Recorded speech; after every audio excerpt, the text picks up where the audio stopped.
What's up, y'all? So today I'm out here doing something a little bit different than I normally do. I have a goal today to try and get at least 3 strangers on camera so I can have a quick couple-minute conversation with them just to get out of my comfort zone and remind myself that it's easy for us to get out here and connect with people even if we don't know them. Let's see where it goes. I'm definitely very nervous right now, but I'll talk about that a little bit more on the back end of this. See y'all on the other side. I'm Kevin. Kevin? Yeah. I'm Mike, man. I'm Nice to Mike. meet you. Are you from here, Kevin? Yes, I'm from here. Originally, all over. Oh, really? Phoenix, Glendale, Tempe. Tell me something cool about you that most people probably wouldn't know. I make music, make beats and stuff. What kind of beats and stuff you make? Usually I grab old speeches from like black political figures or public figures from back in the day, like James Baldwin, Gil Scott-Heron, Marcus Garvey, and things like that, and chop up their speeches and put them over like kind of a modernized beat or just like a beat where people can actually follow. So that way the information is passed on versus just hidden back there on the old video. Just to spread awareness and make sure people are still in tune to what the past of people have done. I'm also friends with he's just got incarcerated, but one of the last original Black Panthers from the Oakland chapter. His name is Veronza Bowers. He plays Sakachi flute.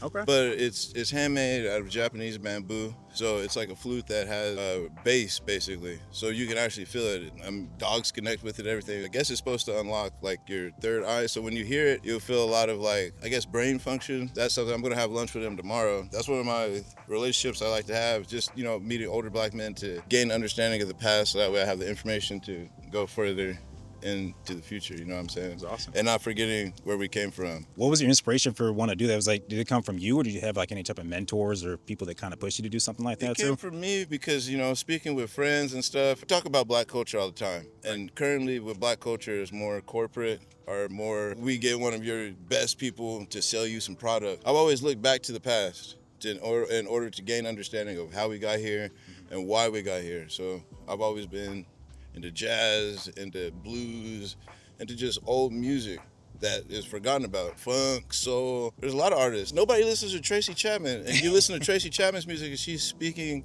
a lot of things of what we need to do. Build up communities, informing people to get off their phone, like you said, get a book, or even just talk to others versus hearing somebody's 4-minute video about what they don't even know and getting it firsthand from somebody who's actually here. I love community, and I love kind of getting out there and preserving these things that I think are important, traditions, cultures, and stuff like that. And I think over time it's easy to let that stuff kind of fade away. I love meeting people like you, because it's like, even talking about doing this video here and kind of just having conversations, I never could have guessed something like that about you. But meeting you, man, it like makes me want to go back and start listening to more like B.B. King and things like that. I grew up on a lot of this stuff. On Washington, and I believe like 12th Street, it's called Grassroots. It's a black-owned bookstore. They have 50 black-owned businesses in there, so you can go there, you can get kente cloths, you can go get artwork, you can go get books from black authors. Okay. And the guy that I spoke about, he's gonna be there tomorrow from Sunday from 1 to 3 teaching chess to the young guys. Yeah, it's just basically giving back to the community and just being a strong pillar, you know what I'm saying? I'm not gonna make it a rap or anything, but I can inspire the next, or, you know, give them information or tools to let them know about themselves versus somebody telling them who they are and what they are. That's fantastic, man. Yeah. If you had one message to kind of leave with like a younger generation, is there one thing you would kind of sum that up to? Don't be afraid to talk to anybody, whether it be the bum on the streets, the old guy, the janitor with all the keys. Everybody has some information that you can use. Because we get in this mindset of like materialistic possessions. Oh, I'm gonna go talk to this guy because he has a Benz. I want to figure out how he did it. Versus talking to this old man that's 84. I already talked to this old man at 84 and how he got 84. I would want longevity. I want people to strive for longevity and be vigilant to what's going on. And don't take the okie doke. I like that. Yeah. Appreciate you so much for stopping and talking to me, man. No problem, man. Great to meet you, bro. Nice to meet you. My name is Victor. Nice to meet you, Victor. And I'm from Mexico. I've seen you out here fishing. I walked up to you and I thought it was interesting. I don't know much about fishing at all. How long have you been fishing for? Well, I've been fishing all my life, you know. Really? Yeah. That's when I was a little kid. And it's kind of slow, but someday we catch a fish. What kind of fish do you usually get out here? Is it a certain kind? Here right now, it's a trout season, you know. Okay. But for the cold weather, when it starts getting warmer, they stuck with the catfish. Do you like to fish more in like water like this or like the ocean and such? Do you have any preference? I'm too far from the ocean, you know, so Yeah. So I prefer here the lakes and the city lakes, you know. Sometimes I go to the state lakes too, outside this area, so that's good. Did you teach yourself how to fish? I learn myself, you know, seeing people and trying, you know. Yeah. Does it kind of feel like peaceful and such for you to come out here and such? Kind of therapy, you know, kind of. Yeah. calm down, and I forgot a lot of the problems, when I'm fishing, So Yeah. Yeah. kind of relaxing. A lot of times I'll go find nature and such, and whether it's a park like this or just kind of walking out, I just like to get away from people and just kind of sit there and enjoy the fresh air and things. I think it goes a long way. Are you married too? Yes, I'm You are? married and I got 2 daughters. How long have you been married for? For 30 years now. Congratulations. 30 years, yeah, and I have a relationship before for 18 years. Wow. I'm old now, You don't look at it all. I got your youthful spirit. I can feel that. It's all the mentality. I'm 69 now, so. 69? Yeah. No, you look really, really good for your age. I think you're doing it's getting out here, I think, Yeah. and just kind of enjoying the kinda stuff that does it for you too. Relaxing. Yeah, absolutely. Kind of talk to you about, I was just trying to get out of my comfort zone and speak to people because you never know what you may learn. One of the things that I asked the other gentleman was if you think to like the younger generation now that's coming up, if there's one piece of advice that's ever helped you in your life or something that's kind of guided you, is there something that kind of comes to mind that you would like to kind of pass on to the younger generation to help them? Right now, it's everything changed. When I was small, everything was totally different. Kind of hard for me to give advice to somebody. I'm lost too, with all those new things, so it's kind of hard. I'm kind of old style, Okay, that makes sense. Even kind of mentioning being out here and fishing and just kind of being in nature and kind of slowing down. Do you think that even sometimes if the younger generation just gets outside a little bit more and just kind of gets detached from some of these things, that would help? One of the things that I see, that happen a lot is like I see a lot of trash around and all that stuff. It can get better than that, Right. And that's all the animals, they're getting hurt and they don't have no defense. I see them with all kinds of fishing line and hooks and all the stuff. Yeah. I mean, we can prevent some of that, I think. I saw some of that when you can't see it on the camera, but when I walked by, I saw trash and one of the birds was like trying to eat it and such. And I picked it up and threw it away. And it's unfortunate that there's trash cans all around and people don't kind of respect and do those things too. The city is doing a lot of things too. And some of the lakes I see, like containers to put a fishing line and all the stuff, but not in this one, It makes sense. Take care of the environment and make sure so you can get outside and enjoy it. Do on there Enjoy too. it for everybody, Absolutely. for new generations too. This is beautiful. It is. That's why I love coming out here. It's peaceful, it's quiet, and I get to meet great people like you and such on there too. But thank you so much for taking the time to go and speak with me. It's great to meet you, my friend. Okay? Nice All to right. meet you. This is the second time we're doing this. We did the first take, but I learned a valuable lesson with the cameras today. Always double check everything because sometimes you hit a button on your mic and it'll pick it up. So once again, if you don't mind, go ahead and say what your name is for the camera real quick. Yes, my name's Kiana. So I've already spoken to Kiana, but I want to bring up a few things because we had a great conversation earlier. I know you told me you were from Maryland, you were doing double dutch and things, and there was something interesting about yourself when you kind of grew up. I want to kind of have you repeat a little bit about what that experience was like for you growing up and how that was important to you. Yeah, so I grew up in competitive double dutch, growing up in the Washington, D.C. metropolitan, specifically Maryland. I got to compete and travel growing up to do the sport and building community. It was a lot of fun. And when you talk about like double dutch, have you done it recently and such on there as I well? haven't done double dutch in a while, but I can still like single rope. But I'm sure it's like riding a bike. You just got to get back into it. But I have been thinking a lot about double dutching lately. I'm like, I wish there were like some adult, like just jump rope clubs around here. For like someone like me that can barely even jump rope and do it without someone kind of helping me, what was some like advice you're giving me? Any kind of tips and things that people don't think about? Yeah, so you have to follow the ropes. So when the rope comes up, like say the ropes are turning right here. To my right, your left. When the rope goes up, you go in. And then you follow the same thing. I think people get confused because there's two ropes going, but you can still follow the same beat.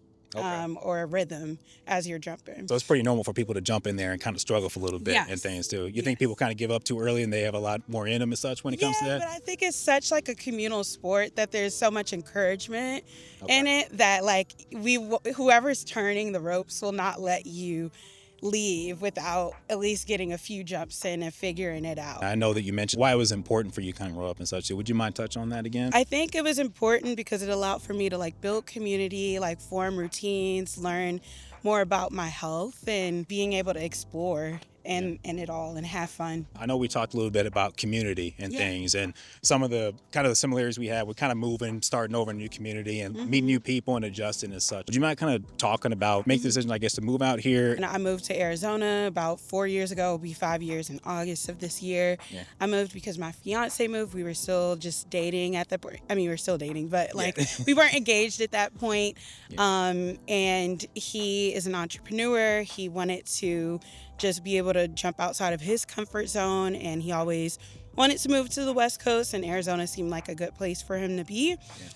Because there's not as many black barbers, there's more opportunities here. I think in Maryland and DC, like there are a lot of successful black people, and not saying that that's not here in Arizona, but there just seemed like there was more room for him to grow and be able to like develop himself as a business owner and take advantage of more resources. And that is true. Like living here 4 years, he's like started his own hair care line and things like that. But I didn't see like the vision at first, like, and I never saw myself living in this state. So it took me some time. What made me like solidified on moving here was visiting Sedona, which is my favorite city here. It's like one of my favorite places in the world, I think, and I felt confirmation there that I was going to relocate. I've been here for 5 years and I still haven't went You out there have and to checked. go. It's so beautiful. The like red rocks. It's really great. Who do you think had an easier time adjusting to moving here? Was it you or your fiance? Oh, my fiance. Oh, really? Absolutely. Yeah. It was so hard for me. Like I feel like last year is when I finally felt calm about living here. It was probably when I hit 4 years of living here. And I think because the culture is different, like we talked about before, it's harder to build community as an adult. And it's like I felt like I was constantly uncomfortable throughout like most of my time of being here, but it allowed for me to like get back to like what was important to me, like ask myself what were those values, what were my intentions that I set for myself before relocating here. And I do feel like more grounded in living here. I love like the nature here. It's more easygoing. Like on the East Coast, I'm an East Coast girl to the day I die, and I would love to like move back eventually.